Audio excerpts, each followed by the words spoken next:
Hello everyone, welcome to my channel. I'm Juan the Yarn Addict and I'd like to welcome you to another session of WIP'n It with Juan. In these sessions, I sit back, I work on my whips while I talk to you about all the things. I become your crochet buddy for about 45 minutes to an hour, so if this is of interest to you, feel free to sit back and enjoy the video. Before we get started, please remember to hit the like button, consider subscribing to the channel if you haven't done so already, and then of course, share the video. I would definitely appreciate the support. So as always, I showcase a handful of my whips and then we get started. For this session, I have 4 whips to showcase. And the first one is a knit whip. And this is what it looks like. I showcased this in podcast number 103. And this is my Aberdeen wool pickle jar bias scarf. I'll back up just a little bit. It's very slender as of right now. But I am not using the Aberdeen wool yarn just yet. I wanted to do one in a muted color. And so this is the yarn that I chose.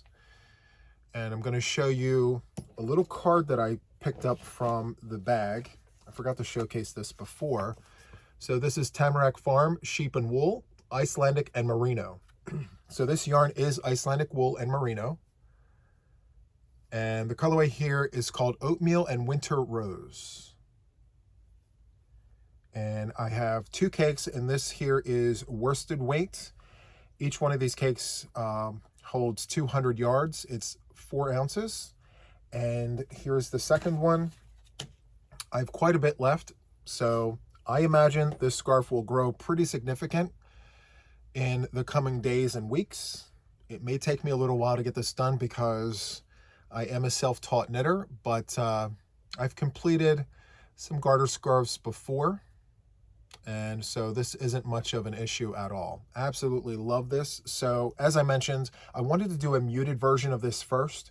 So once this is done, then I'll jump into my Aberdeen wool pickle jar skeins. They're called wee skeins. They're just little itty bitty things, but they're very bright and vibrant colors. So I wanted to be able to play off of, you know, maybe one day I'll wear the muted scarf. The next day I may wear like the very bright one. So stay tuned for that. I may jump into that today. I may not, I'm not sure. So the next one that I have here is this one, very bright. This is a donation blanket. And this is where I'm at with it. And so all of this here is just loops and threads, soft classic mixed with, I believe, Big Twist. And I'm running this entire project with Big Twist in safety yellow, and then I'm using various colors from Stash. I believe I showcased this a few WIP'n It with Juans ago. I've made some progress since, and I believe I am at 30 something inches, so I don't have much more to go before I'm finished. The goal here is to get this blanket to 40 inches by 40 inches. I'm almost finished the skein. I just have this little bit. So once I finish this, then I'm going to pause on this, and then I'm going to use the yarn I'm running it with for the next one that I'm going to showcase. So I need to share this yarn with this one. So this is my 2-bit granny. I've showcased this before. We're making headway. So this is where I'm at with it. So I only have one side left of this red. So everything's in pieces here. So I have one side left on this blanket. Then I'm going to cut the red off, and then I'm going to bring the blue over to this blanket, but I need to get this one done so that I can be done with the blue for this one. So I'm using Stash yarn. I have buckets and bags of leftover yarns, and I'm really trying to be resourceful with my leftover yarns. So that's why I'm sharing like cakes and leftover balls here. So navy blue, I think, will go perfectly here. This dark stripe here is actually purple. I don't know if the camera's going to pick that up, but this is purple right here next to this slime green it is. Okay, so that's slime green. And I'm going to put this on right after the red, which I think it's going to go perfectly. So far there's 3. I'm going to put this here, and I'm going to put this there. I got to keep it all organized, otherwise I'll have a spaghetti mess of yarn. And then last but not least, I have my vintage Spectrum corner to corner blanket. This is a long-term work in progress because I'm using leftover variegated yarn from various projects, and I'm going to continuously add to this. And let me untangle the yarn. I thought I had it all straightened out before I started today, but that's okay. So this is where I'm at. I'm going to angle back just so that I can show you. So we're almost there. I want to go maybe 6 more inches. I want this to be pretty wide. So yeah, about 6 more inches, or maybe 6 rows, 6 additional rows, and then I will call it as far as the width is concerned. And then I will start doing the decreases to build my side on the other side. So I do have a tutorial for this on my channel. If you're interested, you can just type in Juan the Yarn Addict C to C and my tutorial will come up. It's an older tutorial, but a lot of my OG viewers will not allow me to take it down because it's been really helpful for them. So check that out, and I think you'll enjoy it. So this is going to be a long rectangle of just all discontinued vintage variegated yarn. I'm calling it a spectrum because it's going to literally have all the colors. Now the plan here is, once I'm finished, as of right now, I may change my mind, but right now, if and when I get this finished, I'm going to frame it in black. And I'm going to do a modern granny border. I'm going to frame it in black, and then I'm going to use discontinued vintage variegated yarns to continue on with the modern granny. And I'm just going to do a nice little frame, nothing too much. I don't want a huge frame, just a border of black and then a nice section of vintage discontinued variegated yarn. And then to finish off the blanket, I'm going to do, I guess, double crochet, like a solid double crochet border all the way around. And then I'm going to do a crab stitch in black to just finish it off. That's the plan for right now. I may change my mind. But yes, so this project here, I'm working up with a 6mm US letter J prim hook. This one is an 8mm US letter L. This 2-bit granny, 6mm US letter J. And then, I think I've already mentioned this, but just in case, this project, my knit whip, is being worked up with Chalgu red lace, number 9 5.5mm needles. So there we have it. Those are the whips that I have in the studio for this session.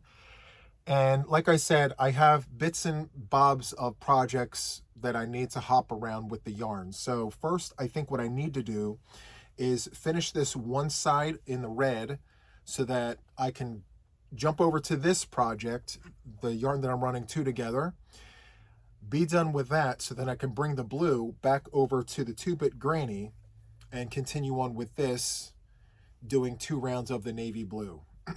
So we're going to start here. How are all of you guys? I hope you guys are great. Thank you so much for tuning in. Thank you for hanging out with me. As always, I could use a crochet buddy, and I'm sure if you're watching, you could use one too. So whether you have me on for background noise or you're intently watching every single move I make, I appreciate you watching or listening. We're keeping each other company. So it's very, very much appreciated. So as I mentioned, I only have one side to put on this blanket. This has been slow going because of everything else I've had on the hook.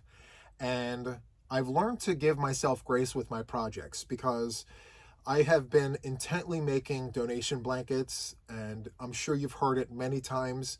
As of right now, my goal is to make 76 donation blankets, and I just crossed the threshold of having done 50 blankets.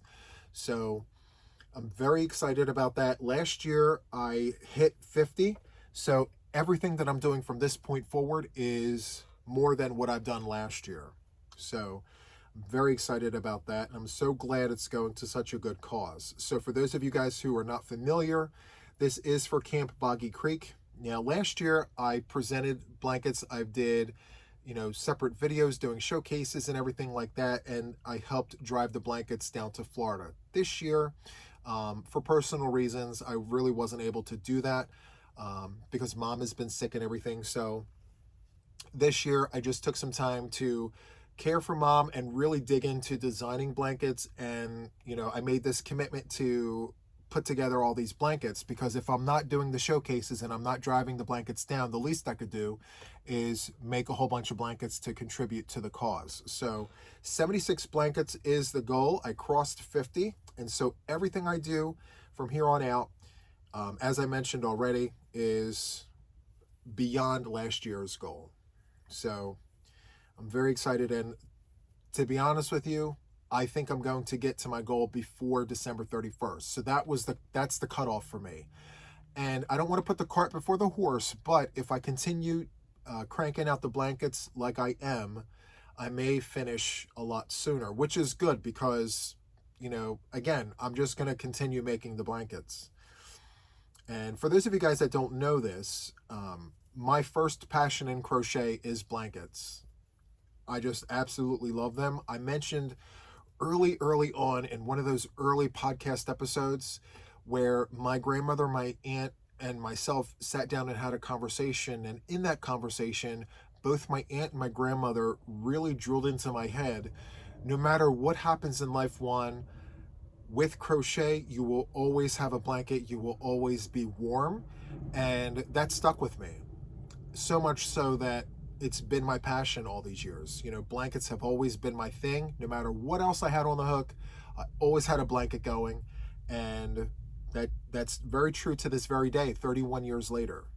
So lately, with all the new viewers to the channel, I've been getting asked the question, so how long have you been crocheting and how did you get started? So, without you having to dig back into those earlier videos, I'll just recap very quickly. So I started crocheting back in 1994, 95-ish. So it's been 31 years as of this past July. And I originally started on my own. I did it behind closed doors. I did it just as an escape for myself. I just picked up what I was able to see my aunt and my grandmother do. My mom, she did the crochet. She crocheted. She did the crochet. No, she crocheted. But, through me watching them, I went behind closed doors and I did my own thing. It wasn't until later that I was found out. They opened the door, they saw the yarn, they saw my work, and I was so embarrassed because back then, it really wasn't, a thing to see a guy crochet, I mean, at least in my household. So anyway, my aunt took me under her wing. There were a lot of other things going on at the time, but long story short, she took me under her wing. She taught me everything that she knew at the time. And in doing so, my grandmother found out that my aunt and I were inseparable. Before school, after school, on weekends, we were glued to the hips. We went to Woolworths together.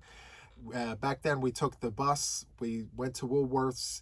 And, back when we went to Woolworths, they had the little restaurant diner situation in the Woolworths. So, I had a milkshake. And after we did the milkshake situation, we went over to the yarn wall. We went shopping for yarn. Most of it was for her, and every now and then when money allowed, she would, get me a skein here and there. I was a lot slower than she was, so it took me a lot longer to go through a skein. I was never fast by any stretch of the imagination. I was insanely slow. But, speed was never the issue or up for conversation because my aunt really drilled into my head, don't worry about speed, just have fun with what you're doing, That was her big thing. Anyway, my grandmother found out, and then the trip to Woolworths increased from just me and my aunt to now me, my aunt, and my grandmother. And we would go every Saturday. And even if it was just for one skein, and believe it or not, 31 years later, even without Woolworths, I do a weekly trip and I buy at least one skein of yarn every week, even with what I have here. Like, I go to Walmart every Sunday to do my groceries. And I've mentioned this many, many, many times. Every Sunday, I go grocery shopping. I'm usually one of the first ones at the store. And so I go in, and instead of going to the grocery side of Walmart first, I go to the yarn aisle. And at this point, I pretty much have everything they have in the aisle, but I ask myself before I go in there, is there anything that I may need in terms of like having extras of. So if you notice, my cube of white is running low. So this Sunday, I may go and get myself 1 or 2 skeins of this white to fill my block. So yarns like that. Anyway, that's a tradition that my aunt started with me back in the 90s, and I still do that. So people ask me, they're like, Juan, how do you have so much yarn? That's literally it. It's just part of my lifestyle. So when I go shopping for groceries, I shop for a skein of yarn. And before I even, I guess, discovered Walmart, because Walmarts weren't always a thing growing up, right? I would make a special trip to Woolworths. And then when they closed, I went to, anywhere that I could find yarn. So, whether that was, I don't think it was Michael's, it was AC Moore. So went to AC Moore. I can't remember. Oh yeah, before AC Moore, it was Kmart. So we would get yarn at the Kmart. But I think it was sale yarn for $1.77 a skein. Yep.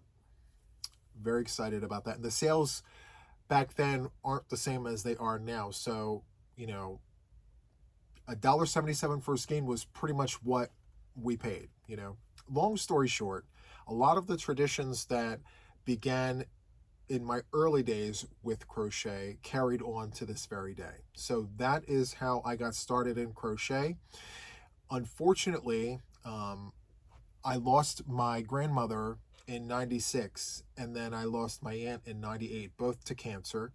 And so for the few years that we became really, really close, they taught me many, many things. And the most important thing that they taught me before they both passed was to never give up the craft.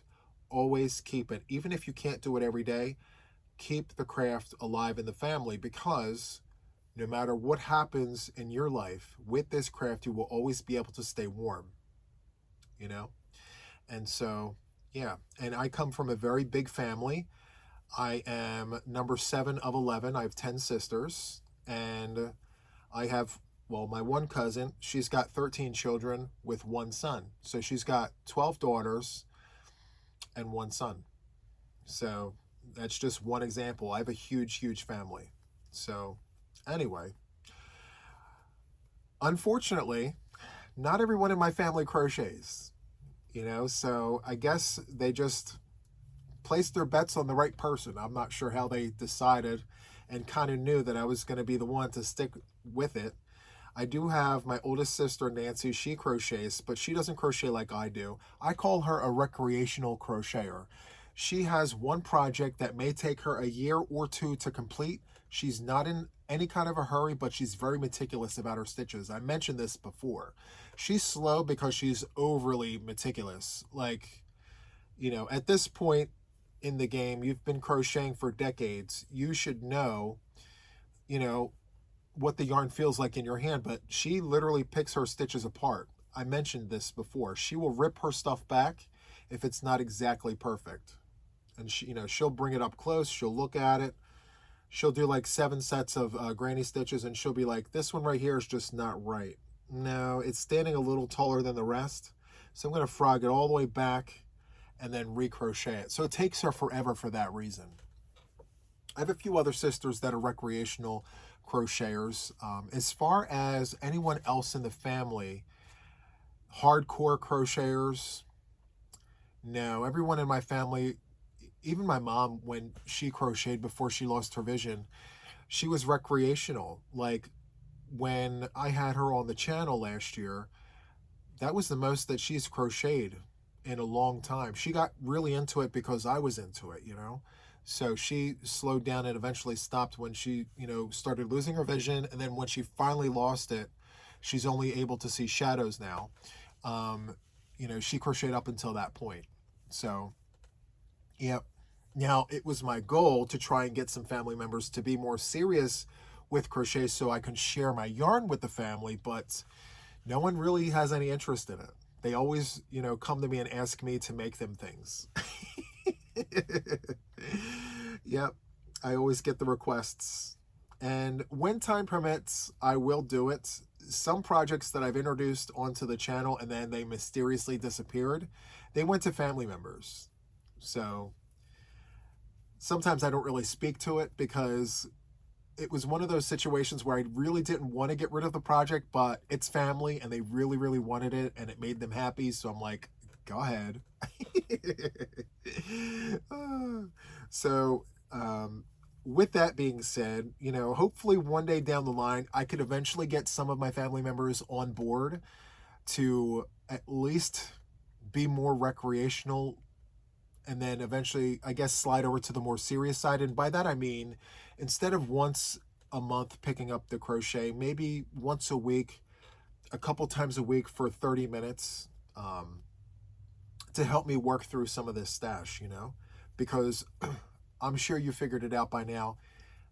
The yarn stash is going to outlive me if I keep all of this. So, I mean, even retirement yarn, because I'm a yarn channel, I will continue to purchase yarn. I have to show the new yarn. I have an addiction to it, so I'm not going to give up purchasing yarn. So even with all of this, I'm still going to buy the yarn. I want the deals and the steals. It's the excitement of it all. And yes, collecting yarn is a hobby within itself, and I love that hobby for me and for you and for us.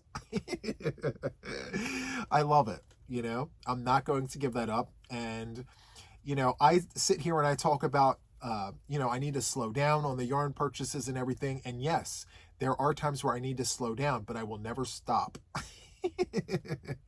I will never ban myself of the one thing that makes me very, very happy, and that is yarn. You know, if I put any kind of restriction on myself with yarn, it's going to make me unhappy, and I don't like that for me. You know, I will find alternative ways to balance out all the things. So if my yarn stash becomes too much, I'll do mystery boxes. I'll share the yarn, you know, things that I'm already doing. You know, if I feel like my yarn stash is dwindling down, okay, it's time to look for deals and steals, stack and pack. You know, I stack them on the table and I pack them in the cubes. That's kind of how we do it. And then, of course, I'm going to continue creating. So I always have ideas in my head. You know, we've seen all the things already, but like in my brain, I'm like, well, how can we take all the things and make them different? Or how can we twist it and turn it and make it fun? Fast, fun, and easy. I talk about that a lot on the channel, you know? I like fast, fun, and easy. Not that we're in a hurry, but I want it to be easy so it could be like autopilot, so we can take less stress off of, you know, the articulation of what we're doing and just have fun with it. You know, how cool would it be to take one of your WIPs, go see a friend, sit down in the park, have a conversation, and crochet and not be worried about stitch counts? Just have fun with what you're doing. Enjoy the process, you know? So some of my ideas for designs circle around that idea where if I can create landmarks in the work, that there in itself will tell you how far you need to go with your stitches. So forget about counting for that particular project and just use those landmarks to place your stitches, and everything will work out exactly how it should be. Now, that's not the case with every project, but in my mind, that's kind of what I'm looking for. Fast, fun, easy, autopilot, enjoy it for what it is. And yes, with that being said, I'm very interested in creating those very articulate designs that, yes, unfortunately, you will have to count because it's a design feature.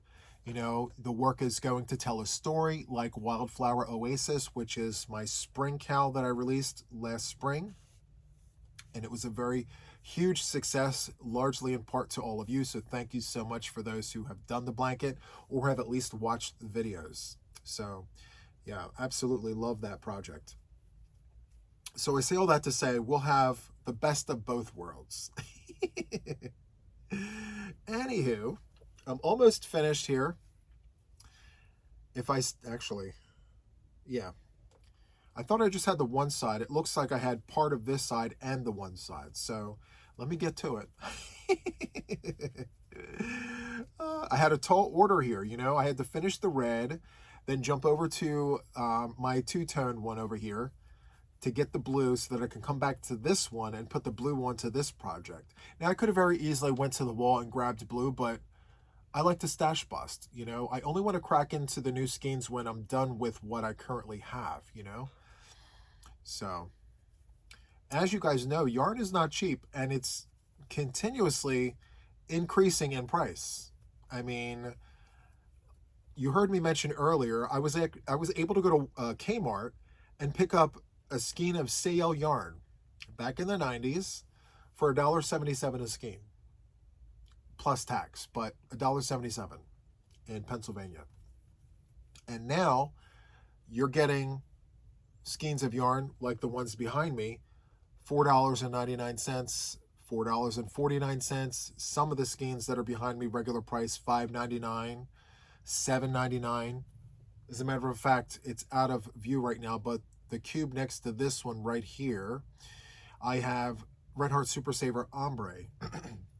And each one of those skeins online come in at $9.99. I go to Walmart for some of those and I pay $7 something, which is still, it's a lot of money, you know? I remember when Red Heart Super Saver Ombre was a lot less than $7.99. In fact, if I'm not mistaken, I think I paid $5 something for those when I first saw them. It was $5 something or $6, I think.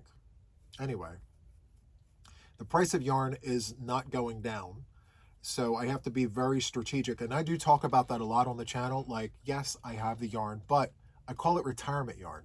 So when these skeins of yarn increase to $6, $7, $8, I'm not going to have to worry about it because I have enough yarn to carry me, unless I run out of a color. But I'd rather buy just like one skein of a color as needed in the future at that high price, instead of having to buy 6, 7, 8 skeins to stack up like I am now with that higher price. You know, if I have the space to store the yarn, then I'm going to do that.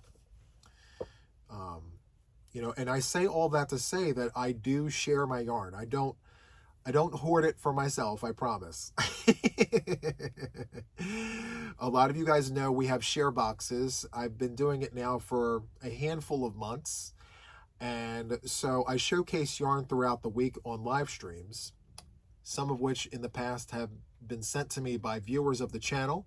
I source these yarns from Facebook Marketplace, as well as eBay, any place I can get a good deal and a steal. Even at Michael's, the big box stores, if there's a really great sale going on, I'll buy specifically for share boxes, you know. So with all of that being said, even though I do buy a whole bunch of yarn for me, I also do the same thing for those who watch the channel. So at the end of the month, I kind of summarize in a live stream like how many pounds of yarn we have and how many boxes we might have. And I may even do a separate video at the beginning of the month, depending on how busy the month is. And then we'll have a video exclusive for these boxes where I will tell you, if you're interested in these boxes, this is what you need to do to, you know, get your name in the hat for one of the boxes. And then I use the random comment picker to select our winners. So if you're ever interested in anything I give away on the channel, I do have to tell you that you have to be publicly subscribed to the channel, because I do my checks with you guys. I record all the process from beginning to end, you know, so to keep it fair, because in my past I've had people win my prizes and literally tell me in communication that they're only here for the prizes. They don't want anything to do with my channel. I was giving something free away, and therefore they put their name in the hat for it. Thank you and goodbye. And when I received those emails, plural, it was more than once, actually it was several times, I said to myself, I can't do this. In good conscience, I'm potentially taking a prize away from those who watch my channel regularly, you know, and they support my channel regularly by watching. And I'm giving this prize to someone who could care less about my channel. And it's just really not fair, you know. In good conscience, I said, you know, going forward, these are subscriber appreciation giveaways. And in order for me to verify that this prize is going to go to someone who watches my channel, at least, you know, declare that you're publicly subscribed. Now, you know, you don't have to keep that setting on permanently, but if you're putting your name in the hat for a giveaway, you can turn it on just for the length of time until I do my drawing, and then you can turn it back to private if you want. So to do that, all you have to do is go to your settings and then go to subscription. There's a tab, subscription, click on it. And then on the screen, there's little switches. You just switch it over to public. That's it. It's just a few clicks. And then once it's all done, you can click it back to private if you want. If that's, if you're a private person, go ahead and do it. But if you're putting your name in the hat for any of my giveaways, you need to be publicly subscribed, because after that experience, I told myself, it's not fair to my viewers, because I do make my prizes available worldwide, regardless of where you live. And, again, it's taking a prize away from someone who watches my channel. So no. Yeah. Anyway, a few months ago, we did misfit boxes, and then we did share boxes. I eliminated the misfit boxes because I feel like all yarn is good yarn. Whether you're making a scrappy lapgan or something really nice like an heirloom blanket to pass down, there's something for everyone in these boxes. And I encourage the winners of these boxes to take what you want and pass it along to someone else who may need that yarn. You may want to keep the entire box for yourself, go for it. But sometimes you'll get one of these share boxes and there might be some yarn in there that really, is of no interest to you. And that's perfectly okay. Maybe donate that yarn, or maybe give it to a neighbor or a friend. Pass the yarn along, share the yarn. Hence the name Sharebox. We're sharing the yarn, and that's the whole point of it all, and if you like everything that's in that box, by all means, you go ahead and you keep that yarn. And anything else I decide to pepper in there, because in some of the share boxes, I have dropped in packs of hooks. I've done stitch markers. I've done notions bags. I've done t-shirts. I stuffed some of my makes into these share boxes as a surprise. Sometimes I threw hanks of yarn in there just as, a thank you, in random boxes. No rhyme, no reason. I had no idea who was getting the boxes, but I just felt like it needed something a little extra. So I would do that, So yeah, sometimes these share boxes are surprise boxes, There was one box in particular, it had a whole bunch of misfit yarn at the bottom, a lot of leakers and things. And I said to myself, if I was getting this box, would I be able to make something with this box? The answer is yes, of course. Scrappy lappy, a boho bag. I could make a circular floor mat, whatever. But then I said to myself, would this person receiving this box, if I got this box, would I be able to make anything nice out of this box? And the answer was not really. There wasn't really much to go on in that box. So what did I do? I smushed the box down. I took the misfit yarn and pushed it down, and I gave myself a good 4 inches around the perimeter of this box, And then I went into my bougie drawers and I stuffed the rest of the box with hanks of yarn and Premier and Hirschner's. I really stuffed that box. So, and I left a note on the top of the box: please do not share this publicly, because I think some people will be upset that I did not show this as share yarn. I was just a surprise. Thank you so much for watching my channel. Thank you for supporting me. But yes, if you could, keep this part to yourself, because I am sharing my yarn with you as a thank you for yourself. This is just for me to you, And so sometimes I do that just because. And I like being able to do that, So if you're ever interested in those share boxes, you'll never know what you're going to get, Sometimes I'll throw knitting needles in there if I have too many duplicates. I'm actually considering putting in my duplicate pattern books. So I have some recipe books that I've got duplicates of. And I did mention that I was going to do a replay giveaway with some of my duplicates. I have enough of those to be able to do multiple giveaways. So I may put them in the share boxes. We'll see. But as of right now, with the postal rates, they flipped over for the holiday rates. And the prices don't really impact anything under 10 pounds. So my goal is to keep the boxes at 9 pounds or less a piece. So yeah, try to keep it around 9 pounds, no more than 10, because then the rates will go up astronomically. So yeah, at the end of the month, I will let everyone know how many pounds. Last month, we came in at 71 pounds of yarn. 71 pounds of yarn. Now, I love being able to share. This month in particular, most, if not, actually not all, most of the yarn will be coming from my stash. I'm doing a lot of cleaning, I'm reorganizing, and so in doing that, I am donating a bunch of yarn to the channel, and I'm very excited about that. So we'll see. And I do know that this process is going to take me more than 1 month, just because I have that much yarn. So right now my focus is the yarn room. It's literally on the other side of the house. So once I'm done the yarn room, then I'm going to come over to the squirrel's nest, and I'm going to go through the yarn wall in the squirrel's nest. And I'm really just going to go through it and gut it out. You know, am I going to keep this yarn? Am I going to share this yarn? Or am I going to donate this yarn? So I'm also donating to senior centers. So I'm doing literally everything with this yarn. I'm very excited to be able to do that. So last year, the senior center here where I live in my town, I donated so much yarn that they actually said, we're good. I was going every other week with a big box of yarn, and they said, we're good.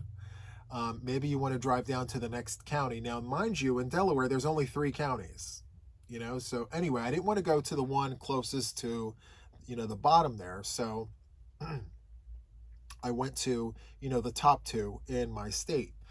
And, you know, I could have gone to every single one, but, you know, I'm only one person with 2 arms. So I went to the ones that were closest to me. And so they put me on restriction. I haven't been back since. So I'm going to check with them and see if they're up for taking more yarn. And, you know, I'm doing it locally because it's saving me on postage. And I'm around those areas anyway, because Delaware is pretty small by all stretches of the imagination. I mean, I mentioned this before. At the narrowest point of Delaware, I can drive from New Jersey, go through Delaware, and go to Maryland in like 20 minutes. And that's with traffic. So, yeah. And it only takes me 2 hours to go from tip to bottom in Delaware. Yep, I can cross Pennsylvania, come into Delaware, and drive all the way down through Delaware and cross the border into Maryland in 2 hours. Yep. So we're not a big state at all. We're the 2nd smallest state, with Rhode Island being the smallest. So, yeah, we're not last in that. Okay, so I finished the red. Yay for us. Talk about progress. I love it. How many minutes are we in? 37. Now, I would have had this done had I not been gabbing at the gums, but that's kind of what we're doing, right? That's so, so nice. I love it. Do I have a measuring tape in here? Yes, I do. Let's see how many inches this is so far.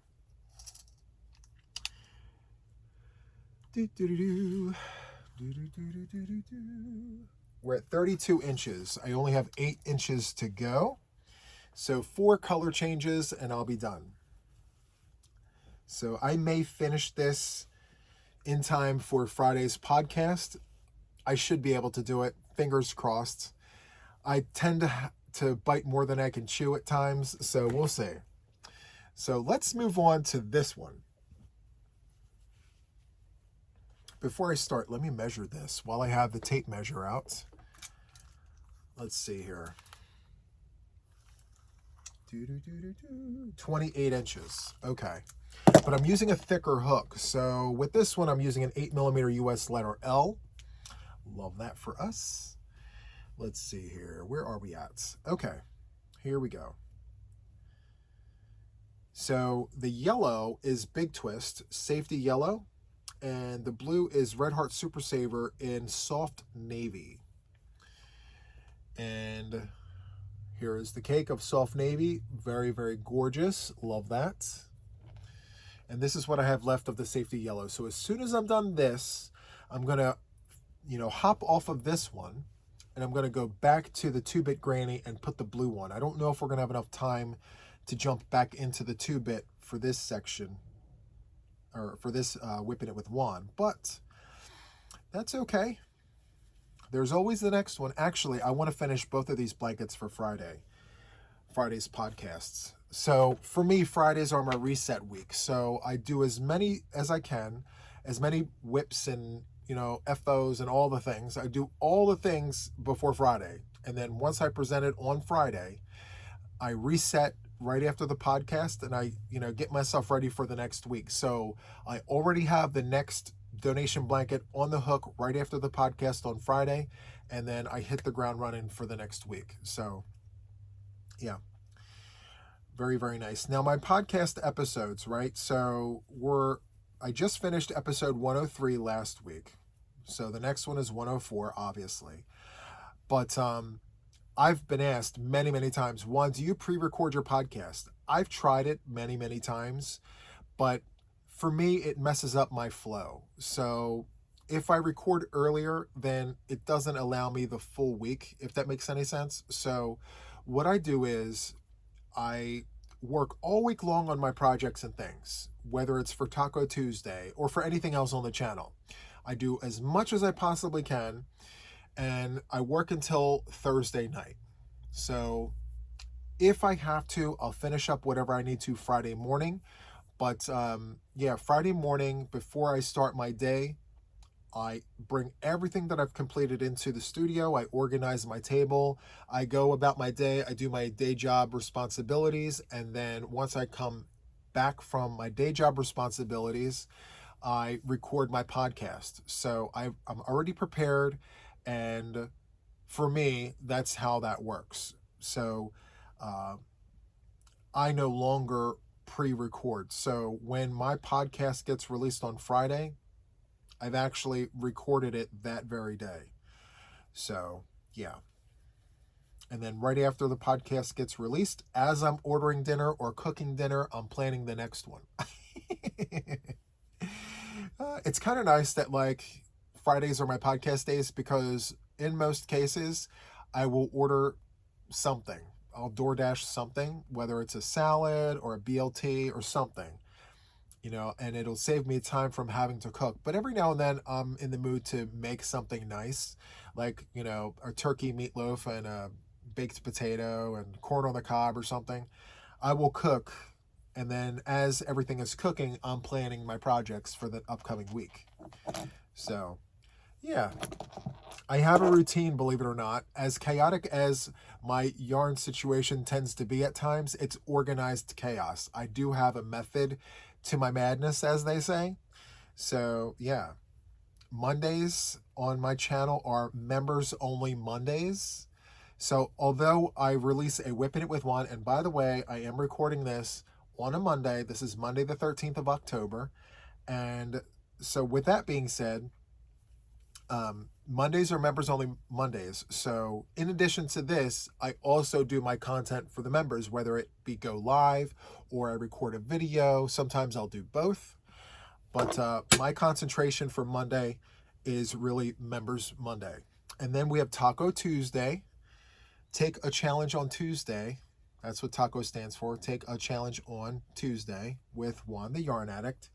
And that's where we pull those challenges out of the jar. And I reach out to the audience and I'm like, hey, what do you want to make for the week? And then I write it on a sheet of paper. I call out on somebody. Sometimes it's a mod, sometimes it's a viewer. And you pick a number, and whatever that number is what the viewer's choice is. So I love Taco Tuesday. It gives us something a little different to work on, because I'm always working these Boggy Creek blankets, which I love doing, but it's really nice to do something else, like, a vintage pattern or a wind spinner or, something off the cuff. So I really enjoy Taco Tuesdays for that reason. Wednesday and Thursday and Friday are days where I will pepper in, planned videos. So whether it be like a de-stash video or a coffee and cake or whatever else I've already done on the channel, I'll think of, different content type videos to release. And those are the days that I will do those. Stitch tutorials or project tutorials like beanies or scarves or whatever the case may be. Wednesday, Thursday, Friday are the days that I would normally do that. And sometimes, believe it or not, I will do a pop-up live just because, I want some company. So it's always nice to say hi to everyone in the Yarny community on a whim, little drop-by visit. So, yeah. And then on Saturday, I do Saturday night date night. And believe it or not, I mentioned this before, Saturday night date night is one of my favorite nights to do, what we do here on the YouTube streets, because it's a social visit. Yes, I'm a yarn channel, but like I'm a person too. Who'd have thunk? I'm a person, and I really do care about the people who watch me. So I take that time to just connect with my audience and just say, hey, all yarn aside, how are you? How have you been? And what are you up to? And, all the things. So Saturday night date night, believe it or not, is one of my favorite things to do on the channel because it allows me to connect with the audience. There's nothing greater than that, and I really wished that, everyone could come, during Saturday night date night, but I understand we all have lives to live and we're all in different time zones, so I get it. But yeah, Saturday night date night is my favorite. Now, Sunday morning, I do Crochet with JTYA. So I do a live tutorial, and those tutorials that you guys are watching are literally by request. So I have a list of things that you guys would like to see a live tutorial on, and I work through the list. Now, this latest one was the V-stitch in the round in a rectangle, and that was requested by the viewers. So if you're interested, and wanting to see something, live, feel free to, put that in the comments in this video. Just say like, hey, for Sunday, could you do this tutorial? And it could literally be anything, and I will add it to the list. And sometimes I've been known to jumble up that list. Like if I'm really taking an interest to one of these suggestions, I will bump it up on the list and be like, yeah, that has to be next because I'm very excited about that, So if you're seeing something that you're interested, actually, if you want something, just put it in the comments and then I will put it on my list. So yeah. And sometimes those Crochet with JTYA sessions, they last longer than an hour because it's a vertical, and the vertical lives are a little different. Our audiences are a little different than the traditional landscape. So sometimes it's exactly an hour, sometimes it's a little more. And I always tell people, like, if you can't stay the entire hour, by all means, I completely understand. Whether you're here with me for 5 minutes or 5 hours, it doesn't matter. I really appreciate you, stopping by for however long you could. So, yeah. And then the longest running live stream on my channel, which is Sunday night at 6 p.m. Eastern. I've been doing that live stream consecutively since 2023. I have not missed a single Sunday, knock on wood. Every Sunday since 2023, I have been on. And that is my second favorite. Now, that's where, I do like the yarn. I share what I have to share with you guys. Like I talk about the yarn. It's all the yarny things, anything of interest that I feel like I need to talk about, yarny related, of course. Sunday night is when I do that because it's gonna like be the kickoff to the week. So yeah, any cows or males that I want to discuss, that's the time I do that. And of course it's a social visit, right? So a lot of people who can't make it on Saturday, they'll come on Sunday and we'll say hi and do all the things. But yes, that Sunday live, 6 p.m. Eastern Standard Time, is my longest running live. It's my little baby, I love it. That live is literally 2 years old come December.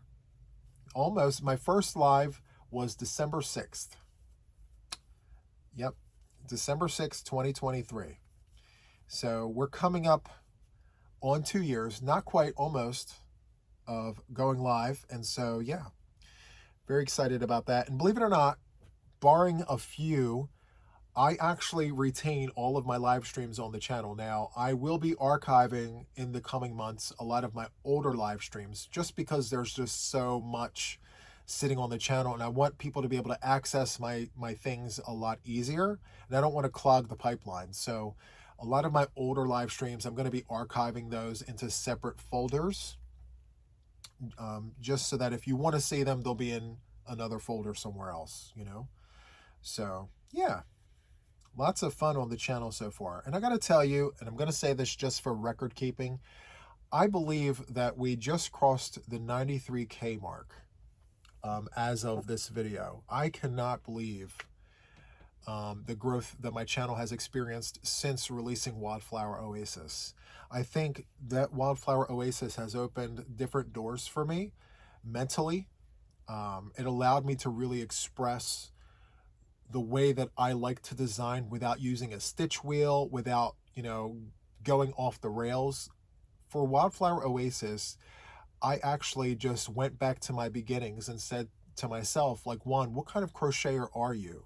You know, and I have a lot of old school teachings in my brain, you know, and so a lot of what you see in Wildflower Oasis takes me back to my humble beginnings, to, you know, back to my aunt and my grandmother. So that's another reason why that blanket means so much to me, because a lot of what you see in Wildflower Oasis is what I was taught way back when, although back then I really wasn't good at it, you know, in terms of like putting the stitches together in the way that I did.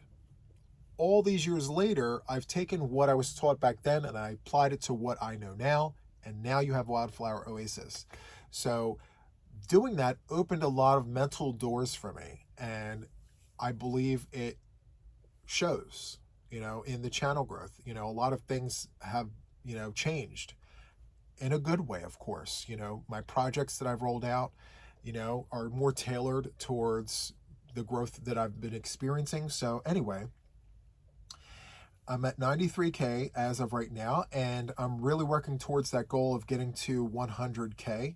I got to tell you, it's a lot of work, but it takes a village, you know, and I mentioned that many, many times. I only got here, of course, through my efforts, but also too because a lot of you guys are referring me.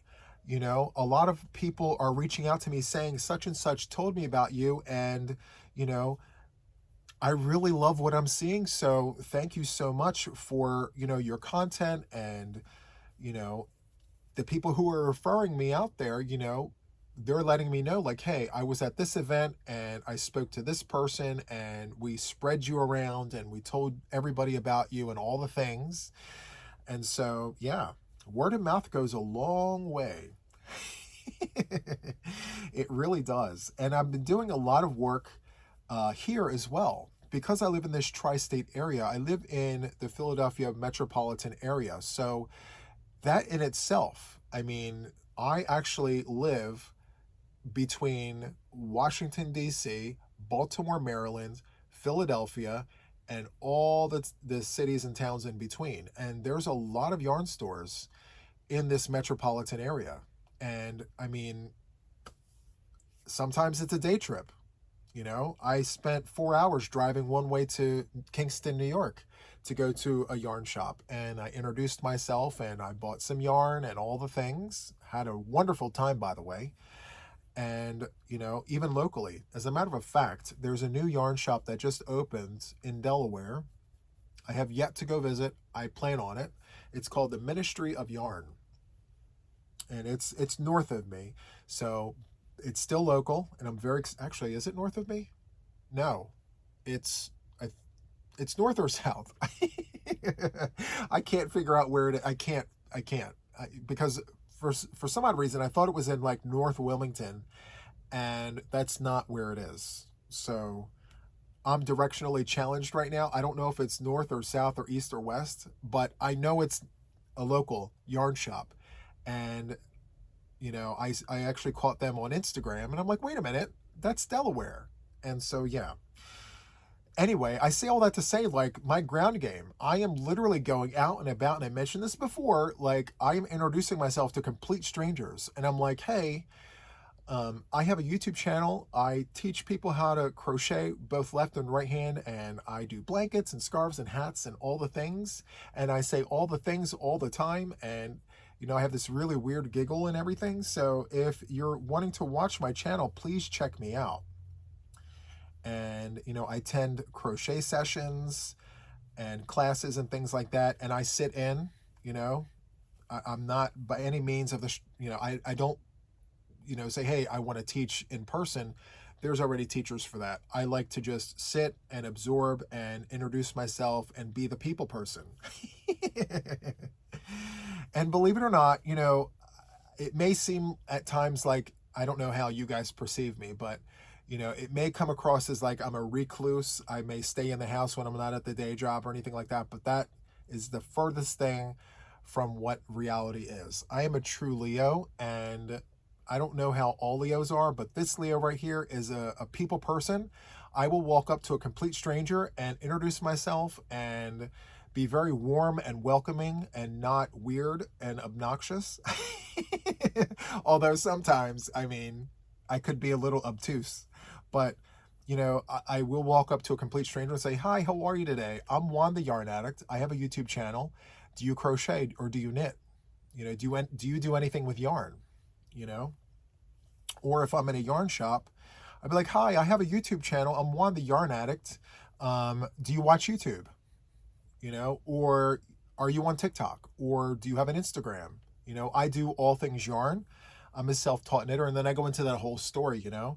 But I love doing that. At first, I was so nervous about it because you just don't know who you're going to cross paths with. But if your intentions are honest, what's the worst that could happen? You know, in all the times that I've done this, there were a few times where the reception was very negative for whatever reason, you know, and those reasons are not important to me. But what is important are the connections that you do make. And when you make that kind of an impact in person, it really changes the trajectory of what you're trying to do. And when I tell you that my channel is growing because of my ground game, it really is helping. And a large part of that is the people that are watching, and you're telling your friends about me, and that is actually helping too. So I just want to send a very heartfelt thank you to a bunch of you that I personally know that are constantly promoting me in person and not just virtually. Even though, you know, nowadays with technology and everything, you want to rely on technology, but there's nothing like good old-fashioned face-to-face conversation. You know, it's more heartfelt. You're less swayed by different things online. You know, when you actually meet a person and you get to know that person in person, there's nothing that can be said or done that changes your opinion of that person because you met the person and you don't just see them online, you know? With that being said, some of the best relationships that I have accustomed myself to are from virtual connections made. So there's something positive to be said about both, whether you're introducing yourself to a complete stranger and, you know, saying, hey, I have a yarn channel, versus, you know, going online and saying, you know, hey, you know, I'm Juan the Yarn Addict. I have a channel. Come check me out over here. You know, there's something great to be said about that as well. So it's not just one-sided. There are two sides to the coin there. So I'm almost at the end. I'm like, am I done yet? Like, what is going on here? Of course, I'm not crocheting consistently. You know, it would be too much for me to like crochet while I gab at the gums. But anyway, I really hope that you guys are enjoying this. If you are, please, if you could, do all the things. You know, hit that like button, leave a comment or two, give me your thoughts on what we've been talking about. And then, of course, as I always say, you know, share out that video. Also, that hype situation, you know, I'm learning more and more about it. That hype actually helps put me out in front of new folks. It helps grow the channel, which is kind of what we've been talking about. So, yeah, if you care to hype my channel, this video or my podcast or whatever it is that's your favorite part of my channel, if you could definitely help hype it up, I would really appreciate it. Can you believe it? We made it. I am literally 2 double crochets shy of fully completing this round here. I'll take it. I'm good with this. So let me go ahead and trim this blue off. So good. Now this blue will be for the 2-bit granny, and I will pluck a yarn from stash. Actually, I have some here. Let me see. For the longest time, I was like, no rhyme, no reason. But since I went with a navy blue, I think I'm going to choose a lighter color. Maybe orange. I don't know. We'll see. I'll have to dig. But yeah, here we are. All right, so I think that's going to be it for this session of WIP'n It with Juan. I really hope that you enjoyed this. Please sound off in the comments. Tell me your thoughts. I really do appreciate your feedback. I believe all feedback is good feedback if your intentions are good. So feel free to do all the things down there. Be sure to do all the things, you know. Anyway, guys, thank you so much for taking this time to you know, just be my crochet buddy. And I could be yours. So that is all for this video. And until the next one, take care. Bye.